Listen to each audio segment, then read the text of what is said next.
Can everyone put in the chat where you're saying hello from? Where's everyone located?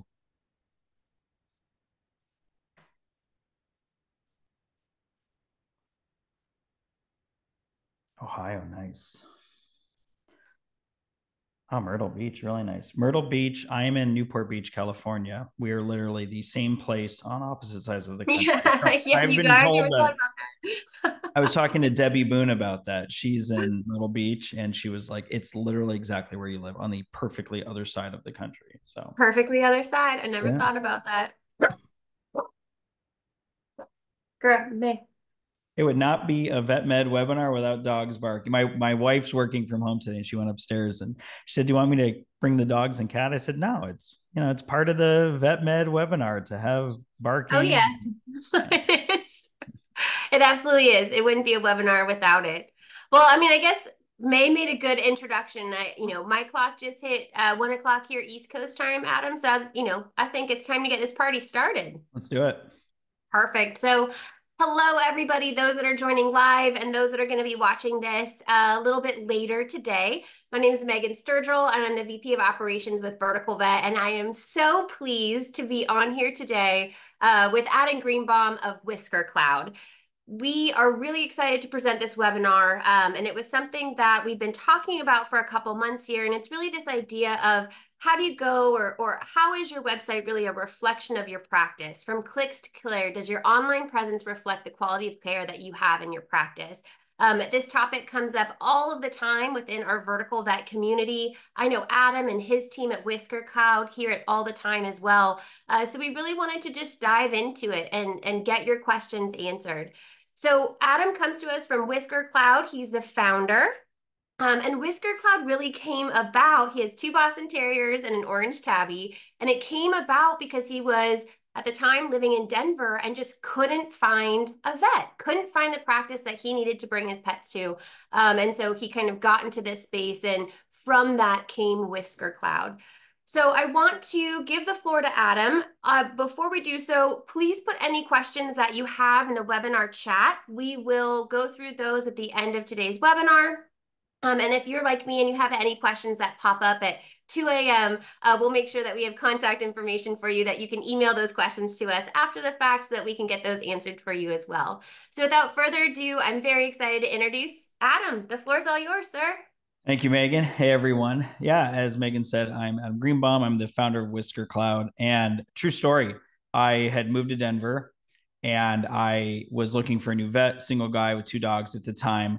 And it had just become so difficult to find a vet, really because I was looking at their websites and the information was outdated. They didn't have hours, they had reviews, good and bad, they didn't respond to. And you'll learn through this webinar today. I'm really weird about online branding and websites.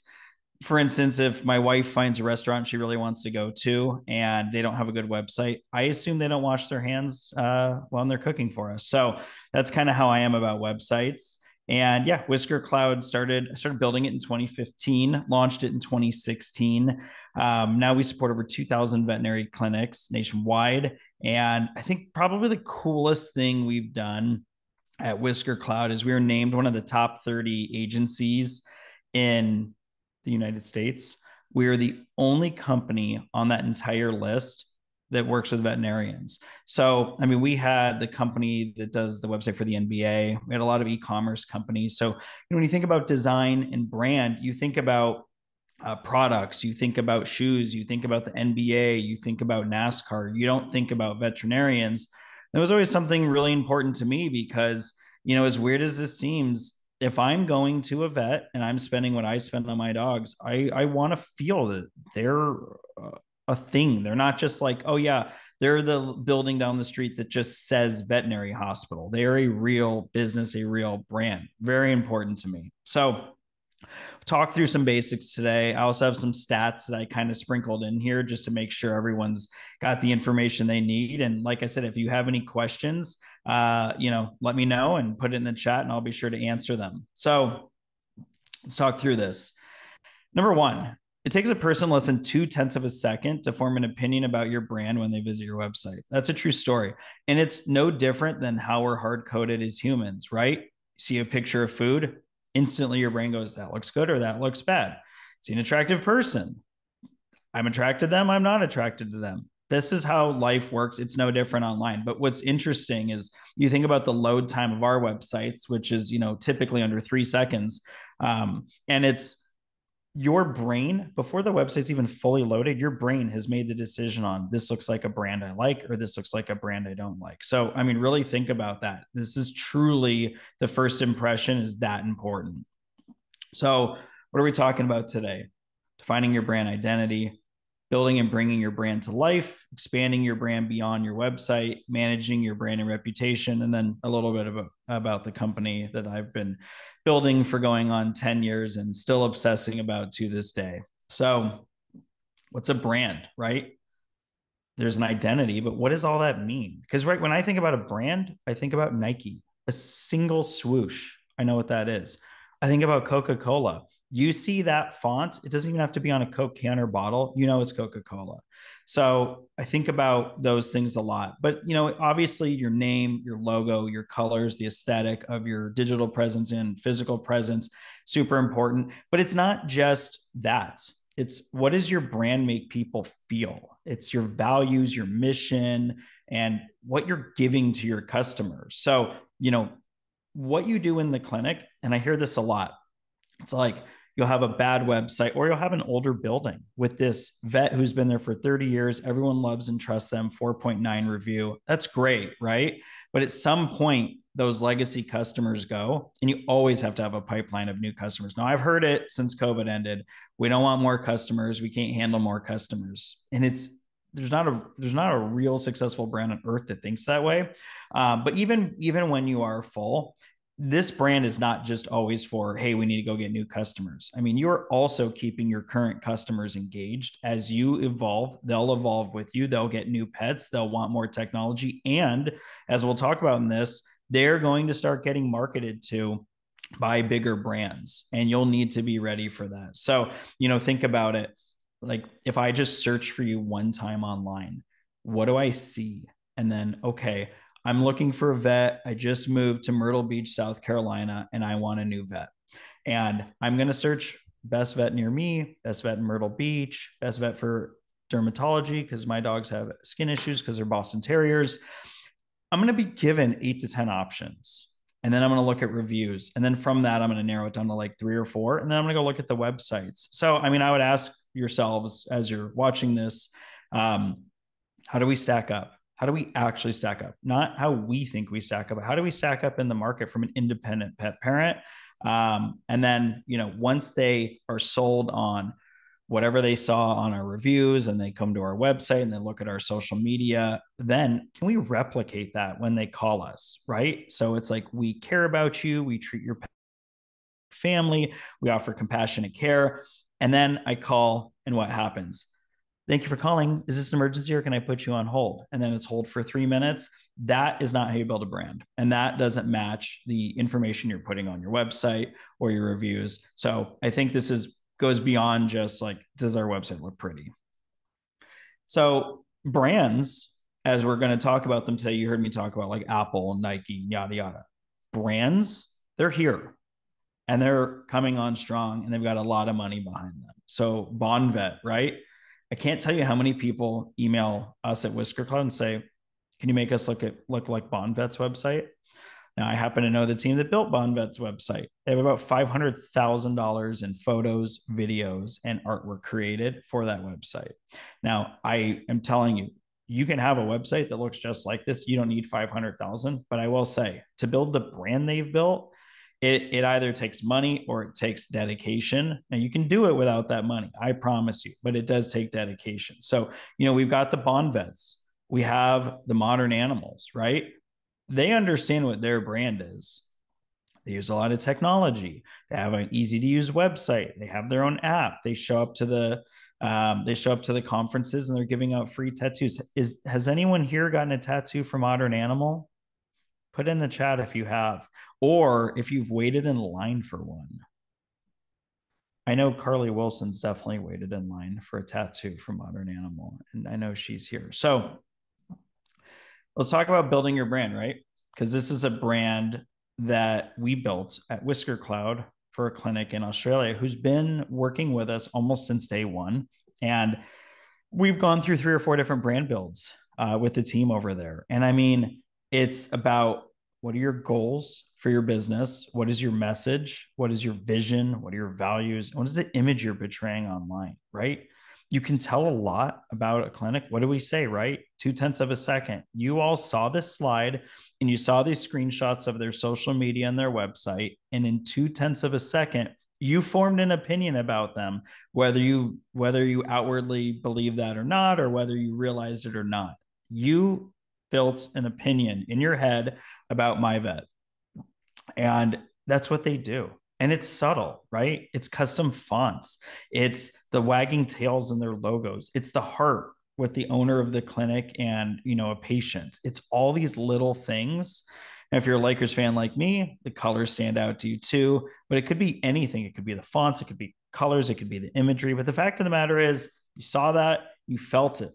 But what they've done at their clinic is just beautiful. It's the design of the website makes them look like Bond Vet, makes them look like Modern Animal, because this doesn't look like every other vet site. And you'll get emails from people that say your vet site looks like everyone else. It doesn't. I mean, you have the ability to do this, but it's about how far you take it, because you could say I have a goal and I have a message, but they had people come take photos of them with patients. They made sure that these photos really meant something to you. When we were designing it, we wanted to put it into a heart, not to be cheesy, not like a little stock heart, but a heart that matches their brand. It's unique, it's different, it shows what makes them great. And you can literally just encapsulate what they do just from the single screenshot of a pretty massive site that they've built. So there's all these little touch points in the building a brand that are so important, and they don't work without each other. You have to have a site that looks and functions beautifully and have the messaging as well. You can't have one or the other. Could, but it won't work great. So talk about like what you do on the website, right? It's about having an informative website. So this particular website has all of the services they offer. Now, I've had this debate with people where they say, hey, we'd like you to build a website, or they have a current website, then they have five services listed on it, right? It's like general care, wellness care, end of life care, we do surgery. And then you click on the surgery page and it's like, we do surgery. Um, I just think you need to go beyond that. There's so many specialties that I think a GP practice can do. That doesn't necessarily mean you have to go to a specialist. For me, I have 2 Boston Terriers, and they both have allergy issues. They both have had some like eye and ear stuff, as you can all imagine. And when I go look for a new vet, it is hard, and it is difficult to find someone who's going to understand my dogs. And isn't that what I want? I want someone that understands Sophie and Baxter and what they're going to need. What I don't want to do is go around to 10 different specialists. I want to be able to do this type of stuff. So, when you include more information and you really tell your story, I think it's important. It increases your visibility and credibility, showcases your services, and it establishes trust with clients. I mean, that's what we want. I want to go to your site and I don't want to read, you know, we do surgery. And then you go to the page and it's like soft tissue, spay and neuter. I mean, I really want to know. We do surgery. We're dedicated to taking care of your pet. We have strict anesthesia policies here. This is what we do. I don't want to read, we do dental. I want to read, we do dental care. What does dental care mean? It means cleaning, polishing. We have digital x-rays for dental. We're here to provide a full comprehensive guide to your pet's oral health and to explain what we want to do. In some rare cases, we might want to change their food. Like, it's okay to over communicate. What you don't want to do is under communicate and potentially lose someone who is looking for one particular thing. So I think those things are really important on the website. This is big. 75% of people base business credibility from a website, and 94% of people won't trust an outdated website. Now, I base 100% of credibility on a website. I really do. And, my wife was wanting to hire someone to paint the inside of our house a couple months back. And she had sent me like 4 websites. The websites were horrible. And I was like, no, I don't really trust any of their websites. And she, was like, are you nuts? What house painter has a nice website? I don't know, I spent 10 minutes searching. I found one that had a great website. They talked about they do it. And literally they had a paragraph about how they handle like tough corners. And I said to my wife, like, someone cared enough about their business to create this funny paragraph about like we care deeply about making sure there's a seamless corner when we paint, which is nothing I know about. And I was like, if they cared enough to even think about that copy and write it on their website, this is who I want painting our house. So that's who we ended up hiring. I think it's really great. The other thing I'll say is I can't tell you how many people have come to us and said, our website's great. And you go to their homepage in 2024 and it says, we'll be closed on Tuesday, July 4th, 2018 for 4th of July weekend or something like that. And it's like unbelievable. So, make sure that your website's updated, make sure that you're putting the right information out there. And just remember, your website works for you 24/7. There's nothing else on earth that can do that for you. Meaning, it's easy when you have a great team and they're there to answer the phone or they're there to answer an email and talk about like what's going on. It is so different when someone is looking at your practice at 10 p.m. on a Friday night or whatever on a Sunday when you're closed and can't call and ask for follow-up information. So think about that. Like, if I'm confused about something, I can call and have the conversation. But, if we don't catch that person on Friday night with really great information on the website and we say 3 days go by till we're open on Monday, well, they're going to call around and they're going to get someone else. And we don't want to risk that. We want to make sure that you're getting the right clients. So really important there. Big part of this is SEO.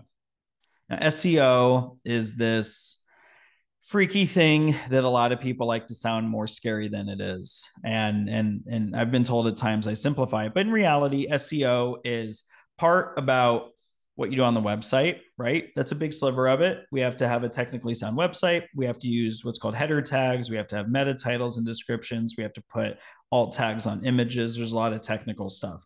But SEO is about having good content on your website, having searchable content on your website. So we have copywriters and designers who work around that. But it's also about your reviews, which we're going to talk a lot about today. So SEO is a pie and there's like 8 slices to that pie. And what you don't want to do, sort of like what we're talking about with the brand, is you don't want to miss any of those slices. You want to hit all of them.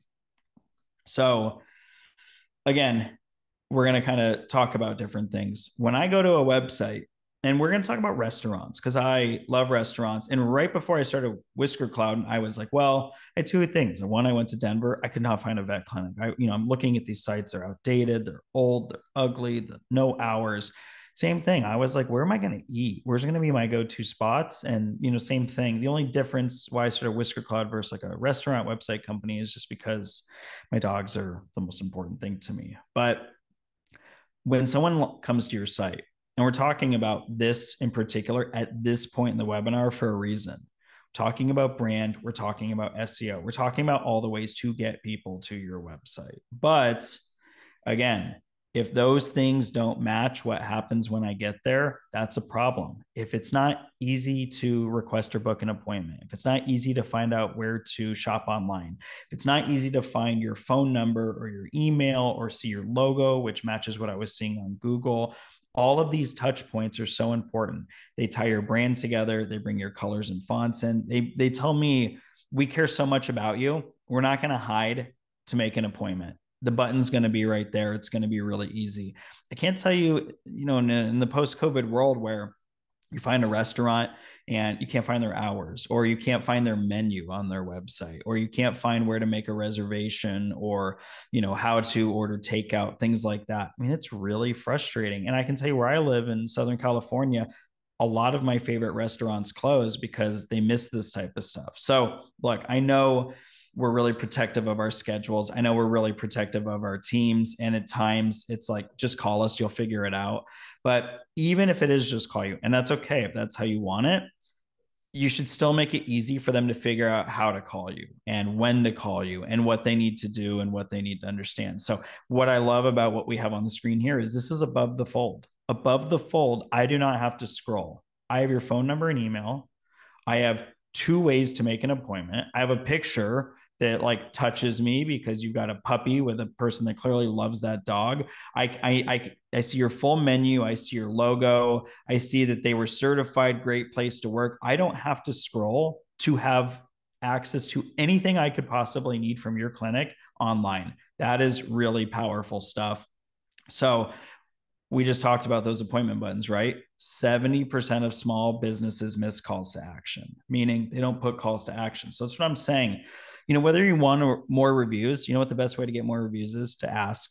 The best way to get more appointments on a website at 10 p.m. on a Friday, have a button that says appointment, make it really simple, or online pharmacy, or click to email or contact us. I think, especially in vet med, I've learned being here almost 10 years now. It's just, I feel like we get weird, right? We're like, well, I don't really want to ask for the review. I don't really want to do that. I'll tell you all a quick story. My dog's allergy stuff has been flaring up and down for a little while. So, we switched him from Royal Canin because he was gaining some weight to the hydrolyzed soy purine plant food, which is great food. And I was talking to the vet and I said, hey, we're struggling because he seems to be doing worse with this food. And, we kind of went back and forth. And this was the third food he's been on in the last year. And my vet, who I love and trust, said, well, I didn't want to mention it because it was expensive, but, just food for dogs. We've just worked with them and a couple of our pets with really bad dermatology issues. It's really solved it. And I was like, well, this is the first time you've ever mentioned it. I've seen them, why not mention it earlier? I was just curious. And he said, well, it's expensive. And I didn't want to freak me out. I'm a guy who does blood work 4 times a year for 3 pets. I do dentals annually for 2 senior Boston Terriers. So, but it was funny, right? So my dog's been on Just Food for Dogs for 3 weeks and his eyes look amazing. His ears look amazing. And I've never seen him happier in the last year.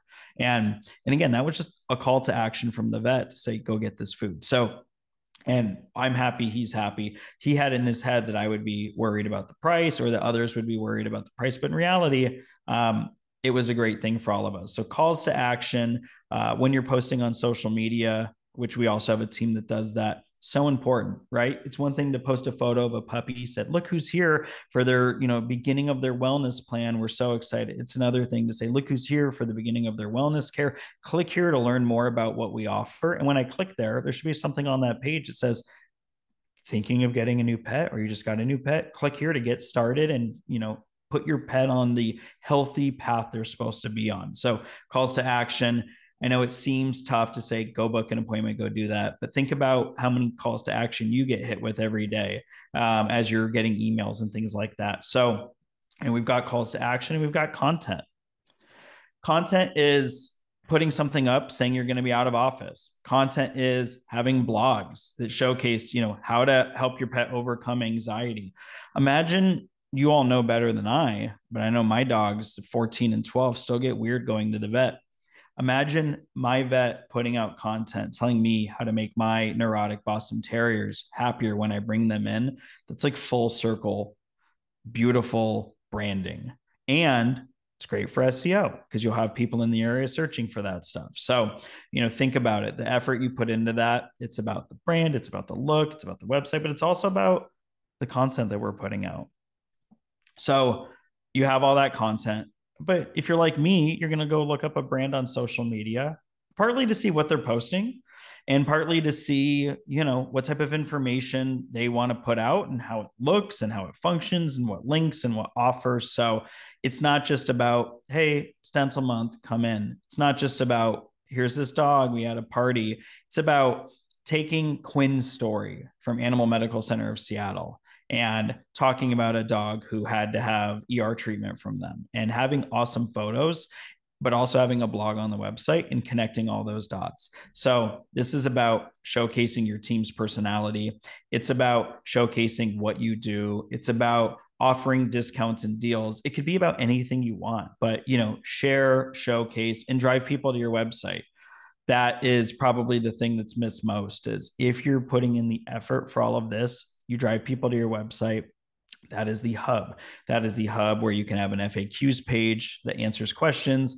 That is the hub where they can request or book an appointment. They can fill out forms, all of those things, just incredibly important there. So, and, as you see here, having consistent branding that goes from your website to your social and beyond, incredibly important. Tie the brands together. what I originally searched for should match the website, should match the social media, should match the clinic when I get there. If it doesn't, it will be weird. If your clinic is, you know, stark and black and white, and then your website is bright and bold, I'm going to feel like I got sold on something that wasn't true. I'm going to get, you know, think like, okay, you had this big funky website, and then I get to the clinic and it's a little dull. So think about how you want to tie all those things together. Now, paid ads. If you would ask me 10 years ago, 8 years ago, how important are paid ads for veterinary clinics, I would have said, you'll do okay without them. That was 8 years ago. And now, I mean, I can tell you because we go up against them. The Banfields of the world spend $50 to $100 a day in every zip code they're in. The VCAs spend 250 to 300 plus. The pet folks and modern animals and some of these other ones, they'll go up to $500 a day. So this isn't a scare tactic. And you have people who say, we don't want new clients, so we don't care about this. Well, it's not necessarily about we don't want new clients, we don't care about this. Half of ads are about offense and half are about defense, because what a lot of brands like to do, and I know you've all seen this, is they will bid on competitors' names. So if you search for a competitor, you see an ad for, you know, for someone they're competing with, that's what they do. So it's a weird world we live in, but it's no different for us at Whisker Cloud. We have to do things on our own name because people bid against it, and we have to play a lot of defense as well. And I think for vet clinics, it's the same thing. It is, and I call it a necessary evil. I almost called it an unnecessary evil, but it's an evil. But on the flip side of that, and there's a big flip side of this, it makes sure you're reaching the right audience, and it does help you control who finds you. SEO is great because SEO is effort, SEO is care, SEO is work. All of that work doesn't matter if VCA down the street says, well, we're going to spend $100 a day. So I don't really care about how many great reviews you earned or how great your website is or all the content you did that ranks number 1 on Google, because I'm just going to spend money to beat it. And that's how it goes. You know, there's a lot of brands that work really hard out there, and then the Super Bowl comes around and Budweiser says, all right, you have a cute little local beer brand or a cute little brewery, but guess what? We're Budweiser and we have $100 million to go do a bunch of ads, and we're going to make sure that we sell the most this weekend. So, you know, when you're thinking about ads, just understand that there's offense and defense, but there's also some strategy behind it. You know, maybe you want to expand to another zip code, or you've said, we built this clinic here and we have a majority of our clients are within 7 miles, but we think we're the best clinic within 15 miles. I want to target ads in the 7 to 15 mile range away. And I want to really get to those people for $1 or $2 a click. So when they are searching for a vet, they find us. Or you say, hey, we're either an emergency clinic or we're expanding a new specialty, and you want to get the word out. You don't just get the word out and tell your clients. You all know that. They're not going to always know that, but you'll have someone like me who's like, you know, Baxter and Sophie's allergies are just getting so bad. I need to find a vet who specializes in, you know, dog dermatology. Ad comes up, goes to a page on your website. That page has a call to action. Done. I found a vet who's going to help me. So you want to resonate with your audience. You want to write information that's important to them, and you want to showcase like what pages they're landing on. So, you know, for a lot of clinics, paid ads seem scary. But if you start thinking about what a pet parent's worth, and then I'm like the extreme who's worth like $20,000 a year, but you know, even pet parents who come in a couple times a year, I mean, their lifetime value is a couple $1,000s. And if you can get those types of people in the door for a couple of bucks, really, really great. So let's talk about reputation management, because like I said, SEO is sort of the same as websites, it's branding, and it's reviews and reputation management. So some stats that we found: 70% of customer interactions begin with a search engine. So that's right. It's like we're saying, people are going to go literally search, whether it's by name. My friend said, hey, you got to go check out Newport Beach Animal Hospital, or I go search best vet in Newport Beach, things like that. What's going to come up? And 50% of people, which this number seems low, are more likely to share a negative experience than a positive one. I mean, I've actually made it my mission to, if I really enjoy something, to like leave them a review while I'm in the business, whether it's a restaurant or a hotel.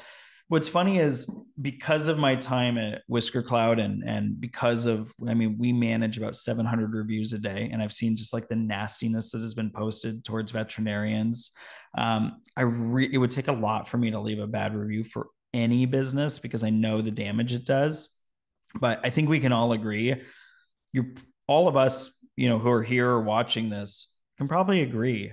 You go have a nice meal, you go have a nice day. Your first thought is, I'm not going to go leave a 5-star review. But man, if you had a bad day, it's probably one of your first thoughts, right?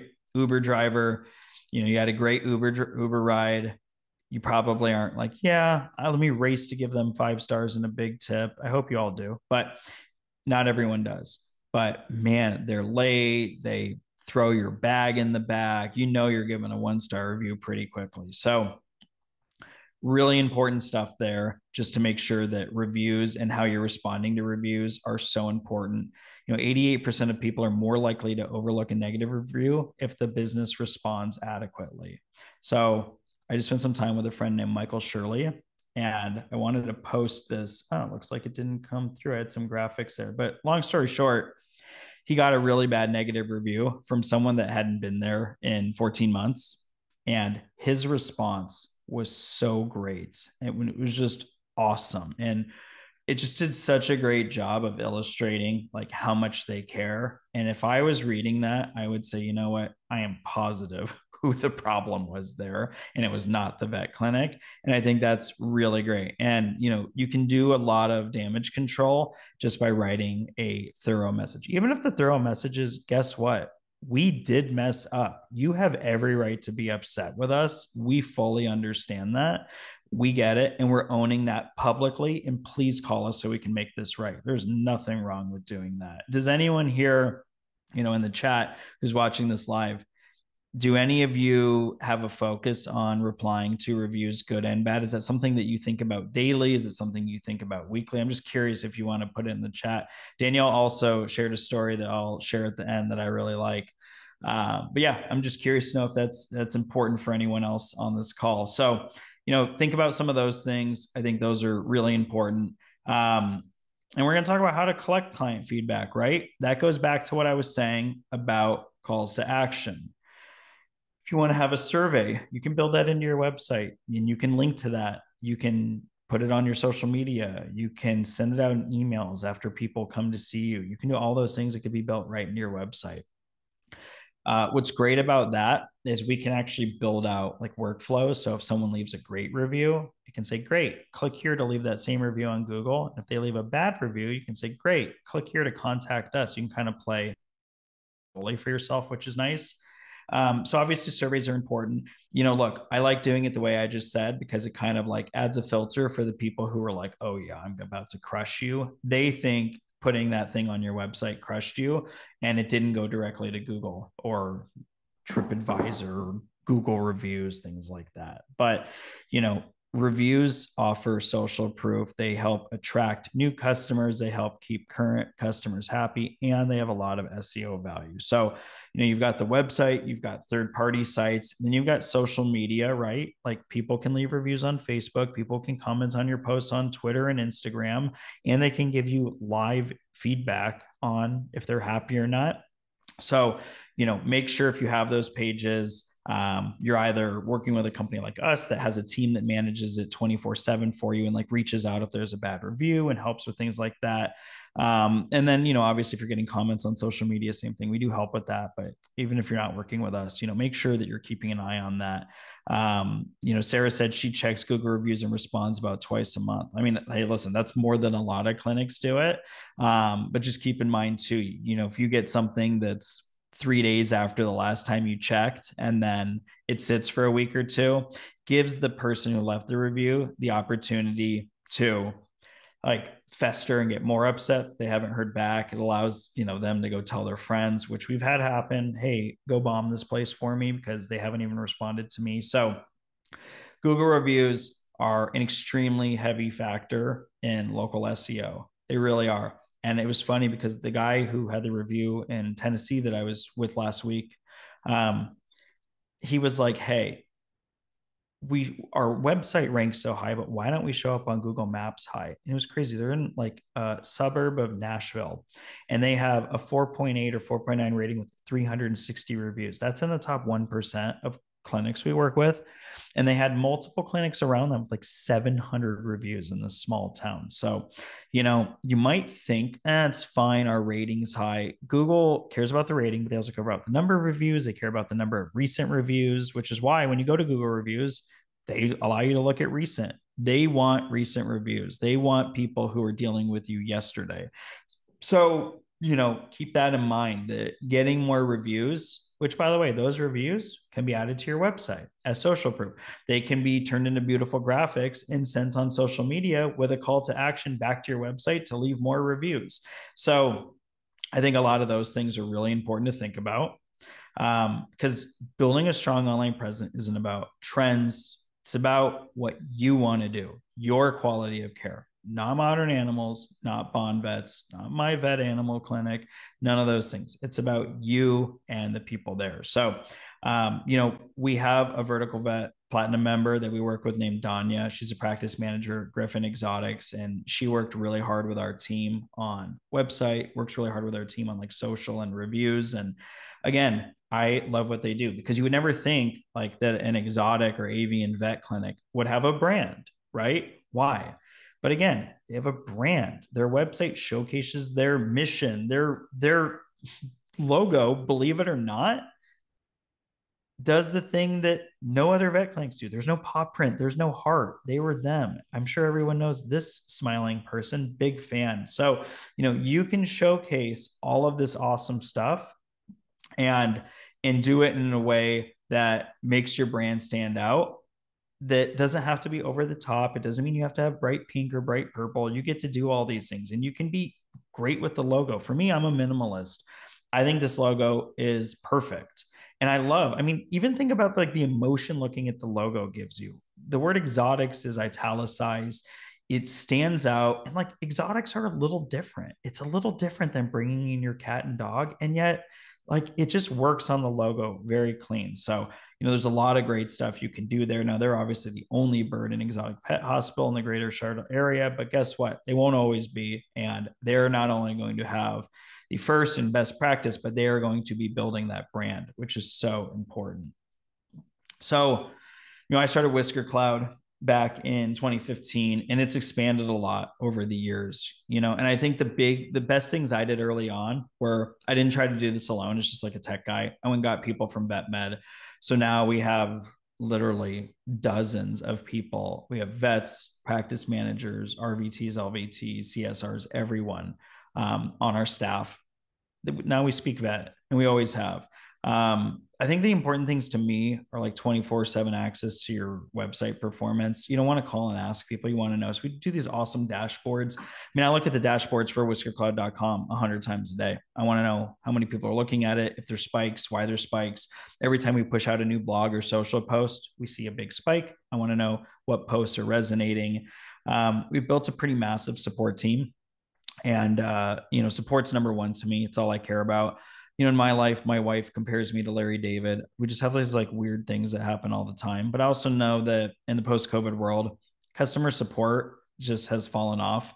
And I'm sure it's been tough at veterinary clinics. And there were periods where it was tough at Whisker Cloud, but it's the most important thing we can do. But yeah, I mean, for us, it's about making sure that you get found and you're presented well online. It's about having a website that is custom built from top to bottom, that is mobile responsive, because about 70% of clinic traffic comes from mobile devices. And then it's about SEO and listing management, making sure you're showing up, making sure you're showing up properly, and doing some of those things. So I think that stuff's really important.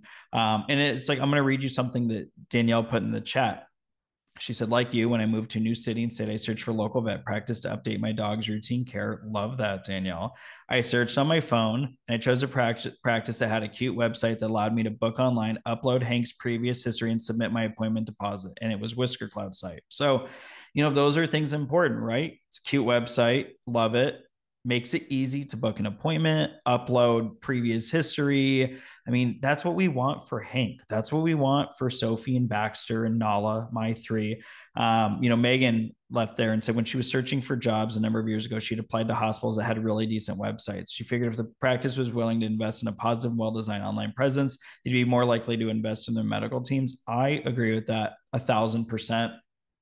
I really feel that way about restaurants. I really do. I know the effort that goes into building a restaurant, and call me crazy if you want, but I honestly believe if a restaurant wants to succeed, they have to be busy. I mean, I think we've all heard that the restaurant business is one of the hardest businesses to be in.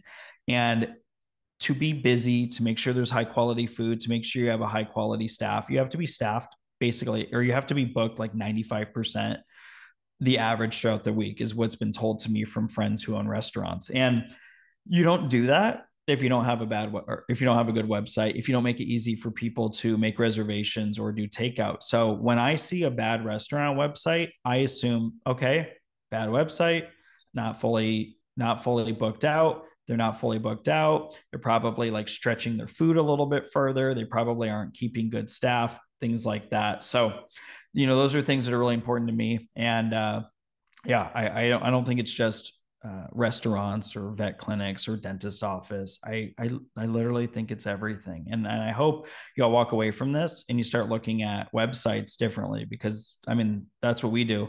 When we hire someone new, we train them for a couple weeks, and then we put them through a random test where I'll say, pick any city on earth, Honolulu, pick any type of food, Italian food, and we'll go and we'll type in best Italian food in Honolulu, and we'll go look at the first three websites and we'll ask them what's wrong with this website, and we look at it instantly. It's not pre-planned.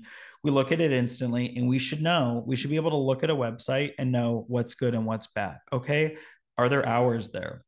We had someone do a demo with Whisker Cloud maybe 6 months ago, and this is not a joke. Their address was not on their website, but literally, they didn't even say the city where they were located in a single piece of text. So we were on the phone, or we were on Zoom. The only way we ever could have known is by the area code. And even that, it's touchy. I mean, I live in Southern California. There's 10 area codes. In fact, my cell phone number is LA, and that's an hour away from where I live. So, long story short, there was like this funny moment where I was like, can I ask a question? He said, yeah. I said, where even are you located? Because your address is not on your website. And I just find that like truly remarkable. Even if they had good reviews. Even if I had found them and on Google or something, and I'm on their website a couple days later, I mean, I should not have to search for your hours, your phone number, your email, your website, your address, things like that. So there's little details. It's good to have professionals who think about those details and make sure that those things show up on every page, because man, that is so important. So one thing, we've been working with Vertical Vet members on that I think is just really great is we offer any Vertical Vet member a free website audit. Now, you get these website audits from other companies, right? I mean, we get them too. I literally get like spam, like weird, like internet agencies who are like, hi, Mr. Whisker Cloud. They think that's my last name. Hey, Mr. Whisker Cloud, we ran an audit on your website and these things are broken. It's never accurate. But what we do is a little different. We have a specialist on our team named Kayla Belcher, who's been with me going on like 5 years. And I mean, she's an expert. She used to run our full social media and ads team. She's been elevated to another role, and she goes through the audits personally. She runs them with our tech team. So Megan, I see you're here too. If you want to talk about some of the audits and some of the things we're doing with Vertical Vet. Yeah, absolutely. So the audit is definitely the first starting point. I don't care if you feel like you have the world's greatest website, and you might absolutely have a fantastic dynamic site.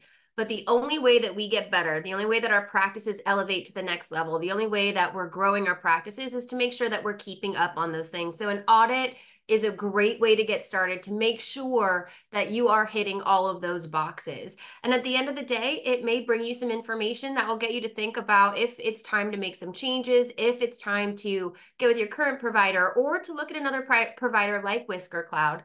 I'll also take this moment to say VV members get some really impressive discounts when they go with Whisker Cloud. So part of being a group purchasing organization, as many of you know, is that you get access to discounts, benefits, resources, rebates that you wouldn't get as an independent practice outside of the vertical vet organization. And so it's always important for me to just make this note and say, hey, investigate these partners, investigate the partners that are with vertical vet. We're not corporate, we don't mandate, but we've cherry picked and hand picked these partnerships that make sense and resonate with our members, not just to have a full portfolio of any type of partner out there. So we invested in Whisker Cloud as a partnership, so much so that, I feel like Hair Club for Men here, Adam, where I'm like, not only am I a user or member, right? But we have Whisker redesigning our website because we realize as an organization we could do better at educating the industry about what we do at Vertical Vet. And so there's going to be some fun things that are going to come down the road as we do kind of a behind the scenes of what goes into building these websites. Because I think just like our clients, when we better explain what goes into a spay, right? They're like, whoa, I didn't know that was an abdominal surgery, that you're going into the abdominal cavity, that, why we place IV catheters, why we offer post-op pain medication, why we want to do lab work beforehand. They don't know unless you explain it. So we're hoping that a behind the scenes tour of what goes into a website build will kind of open up some minds too about what goes in and what kind of energy goes into that website. Yeah. If you're a vertical vet, definitely check the Elevate website. If you need your username or password, reach out to member resources, or you can just get started by basically taking this URL here with the Whisker Cloud audit.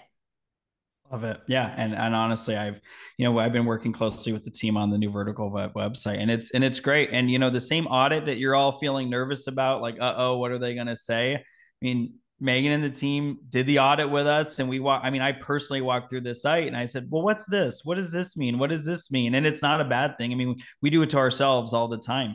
And look, like the other day, I was at the vet, and my 12-year-old Boston Terrier is having a little bit of breathing stuff, and I said, well, we're doing a dental soon, can we just fix that at the same time if you do some scans or ultrasounds and you find an issue? And they were like, oh god, no, that's way too long under anesthesia. And that was, I've been working in vet med for 10 years, I had no idea. So there's always more to learn. I put my email up here. If anyone wants to reach out to me personally with some questions, let me know.